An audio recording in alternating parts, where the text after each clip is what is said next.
Hey guys, welcome back to our channel. In this tech tutorial we're going to show you how you can set your board on monday.com to private. So let us get started right away and show you how to do it. Head over to monday.com and select your workspace in the left panel and also a board from the associated workspace. So let me go with this one here.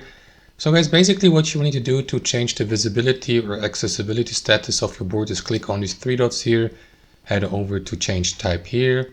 After that, select change to private. There you go.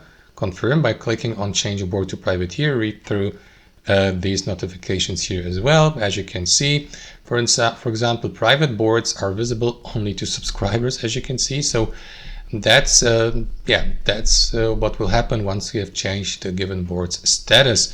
So click on change board to private here, and if you did that accidentally, guys, you may reverse that. As you can see now here in the left panel, that symbol here indicates that the given board is private.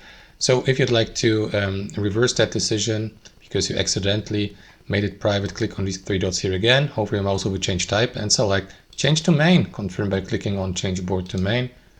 And there you go. Now the given board is accessible for all of your workspace members again. And that's how it works, guys.